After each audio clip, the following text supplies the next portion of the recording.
Well, when we used to talk about that, we would either get an employee survey or we do a focus group, a town hall, whatever. We get some feedback, and we'd always, talk about, all right, you have to close the loop, you have to circle back, and then you have to tell them, you have to do three things. First of all, you have to thank them for their feedback because that's a gift, that's a present.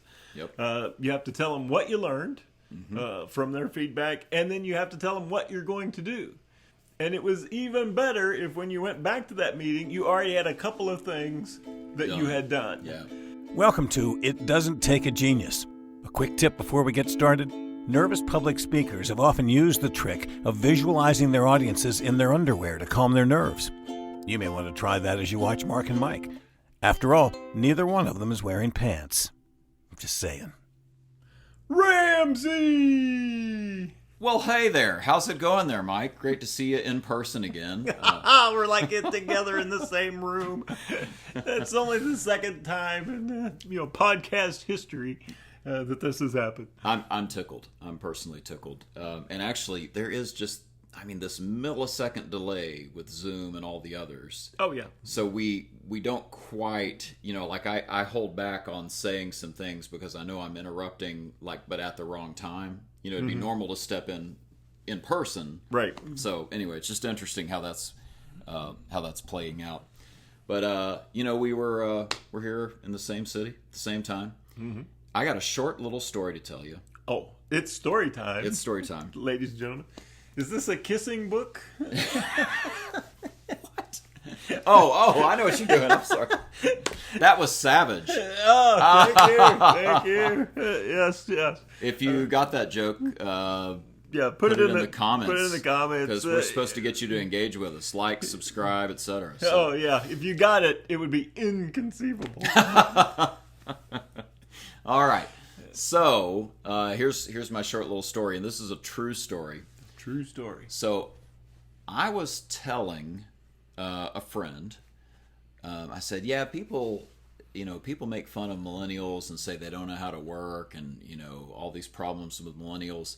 Well, who raised millennials? It was the baby boomers. I said that at a gathering, and my friend said, thank you.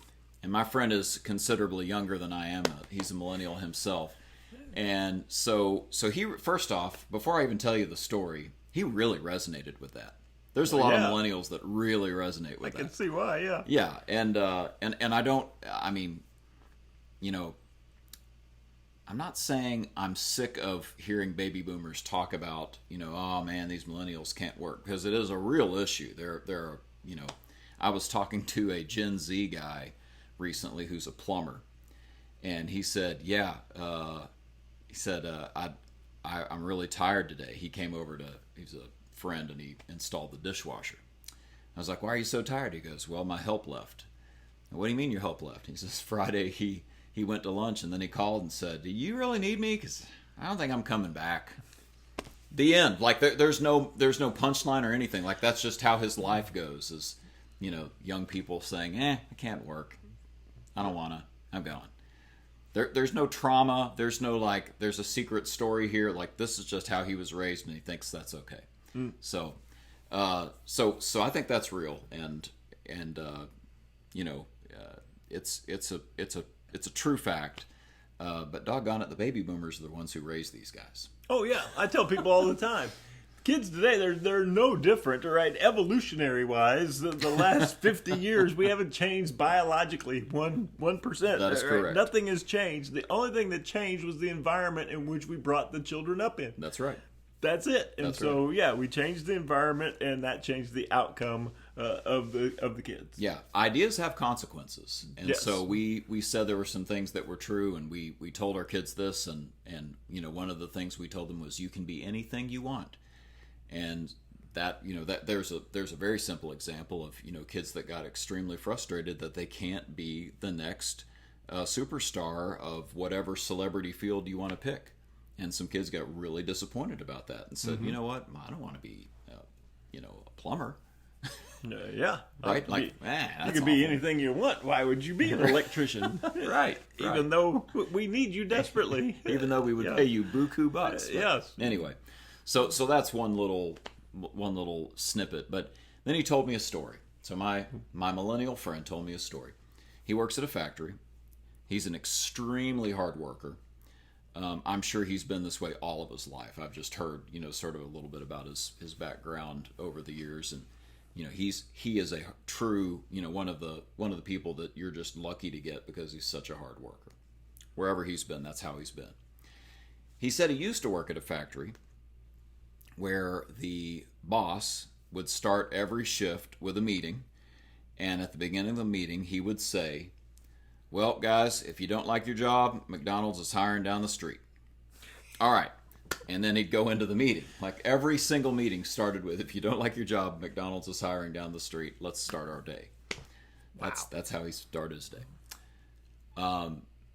And my friend, just let it roll off his back. Obviously, I suppose we could refer to that as a violation of dignity, but I mean, really, it's just sort of like whatever.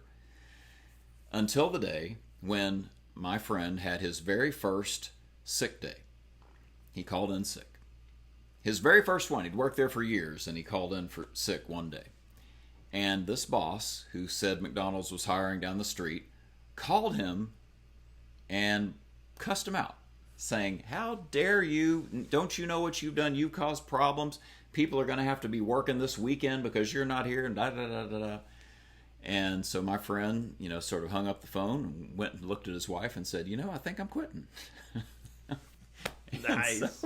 So he quit. And the boss's boss called and said, hey, don't quit. Come in and talk to me. At least come in and talk to me. And he said, "I'll be happy to come in and talk to you." So he goes in and talks to the boss's boss. And he said, what's going on? What's the issue? And he said, your employee who you have managing us, your manager, opens every shift with a meeting saying, "McDonald's is hiring down the street. If you don't like it here, McDonald's is hiring down the street." And it just hit me. So are about 5 other factories. I'm going to go work for one of those factories because I don't like it here, and I will go work down the street. And his boss's boss said, whoa, now wait a minute. What can we do to get you to stay? He said, "You're going to have to get rid of the manager. And I'm not threatening you. I'm telling you, if you don't get rid of him, you're going to lose about 4 more other employees." Mm-hmm. And that is what happened. They did not take action on the manager, and 5 guys walked. Wow. Lost them forever. They all worked, by the way, at the same factory. They all went to work at the same factory. Mm-hmm. So they weren't poached. We talk about people don't quit jobs, they quit bosses. Mm-hmm. That's what happened. So there is my short little vignette. Just wanted to share that with you. I feel like it's something for our podcast. Oh, well, I think it does relate to last week's episode on dignity, mm-hmm. and not treating people with respect. And, Yep. and when you can go down the street. It's just a nice way of saying you're worthless to me. You're Right. absolutely worthless to me. You're worth less than nothing. If you leave, nobody would care. And so, I really thought the story was going to have this great twist. Where the boss's boss fired the manager, and then when the manager was packing up his stuff, then the employee gave that manager an application to work at McDonald's. I thought, oh, this is going to be so good. No, what usually happens is a whole department gets up and leaves the manager who's toxic. Yeah. And we've seen this happen, so many times. Yeah. So many times. Yeah, I had a car dealership years ago that worked for me, and that I worked for, and the service department had a vote to unionize, and the organization vote failed, so they did not become a union shop. But the owner of the dealership, he said, honestly, he goes, I'm glad that the vote didn't go through, but that was a message to us. We were not listening to them. And that helped us realize we weren't listening to them. And so, it's unfortunate that it gets to the point of we're going to vote to unionize the store, or, I'm going to quit, or I'm threatening you that 5 other guys are going to quit, for that to be the thing that makes you listen. Right. Maybe you could be doing that ahead of time. Again, back to the Booker T episode on dignity, ask and receive feedback. That's one of the ways that the scholar Donna Hicks says you can work on improving dignity in the workplace and treating people like they matter, is that you ask and receive feedback. Sometimes with employee surveys. We've been a part of that many a time. Oh yeah, and it's often telling in a good culture company, the employees will give honest feedback about their boss and say, you know, here's some stuff he's doing that's not working, and you can always tell if it's a truly toxic culture.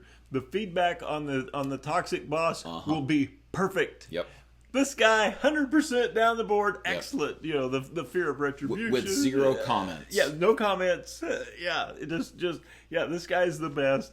And you automatically know something's wrong here. Yeah. You know, nobody's perfect. And when people are scared to give their real opinion, then you see this fake narrative start to emerge, and you immediately go, oh man, we got a problem here. And when you first show it to the owner or the main boss, and you go, we got a problem here, and they go, what? Why the scores? Looks good. Scores are fantastic. I'm like, they're not real. You know, and then we have to go investigate. Right. And we often find that most of the time what we discover is everybody already knew. Right. But there was something about the survey data having a pie chart that said, you know, these things that they go, he's a problem. You know, we're going to lose people. We've already lost people because of the way he leads his department, leads his people, and we'll probably lose more if we don't take steps to address it. Yeah, and how many times have you seen, you know, the manager in the middle step in and talk to the next level up and sort of lubricate the system to reduce the friction for anything that's coming from below. So that means that the frontline employees aren't taken as seriously because the middle manager's already been in the ear of the executive to say, well, you know, there's some things going on. I wouldn't take anything they say too seriously. Oh yeah, we've heard all the rationalizations. You know, when they took the survey, we had changed their pay plan. When they took the survey, it was raining that day.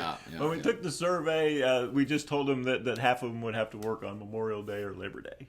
You know, and so they were in a bad mood. All right, so Mike, what do you say to the manager or the management team who, you know, there's this employee who is really super critical, like overly critical, it seems like, just you know, nothing satisfies them, but they're giving you all sorts of data points. You know, their argument kind of does make sense, and they just say, well, but that person's really outspoken. You know, that's the issue, is that person's really outspoken. So, you know, temper what they say with the fact that they're kind of a negative person. They're outspoken and so on. Oh yeah, those people are a blessing. that is the proverbial canary in the coal mine. Yeah. And so what happens is their method of delivery sometimes is poor. So the method of delivery comes across as complaining. It comes across as negative. If you could put aside the delivery and listen to the actual stuff that they're telling you, there's often tremendous validity in that. And there's probably, you know, a whole bunch of other people thinking the same thing, just doesn't have the courage to come forward and say it. Yeah. We found that we worked on a project, and there was a group of 5 or 6 people who had retired from one career. I know what story you're going to tell them. So they had retired from one career. They had a nice pension coming in every month.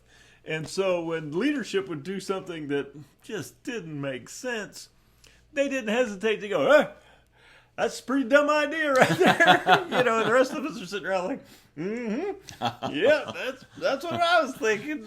But yeah, they had that security of knowing, the babies will be fed, the house will be paid for, even if I speak my mind. Yep. And so often, people, you know, those guys are, you know, they're never happy. It's like, no, what they're telling you is the truth, and it's stuff that needs to be addressed. So one of the things that I think you can do here, and again, this goes back to asking and receiving feedback, asking for and receiving feedback, is the idea of going out and regularly trying to gather feedback. The folks that don't typically tell you much, if you start listening to them and honoring some of the things they say on little things, they're going to start telling you more and more because they'll know they're safe to tell you. So this goes back to safety, one of the 10 elements of dignity. Yep. And so, like a simple example, years ago we were hearing a success story from a big auto group, and I don't know if you remember this, but they were talking about the employee survey was just really poor.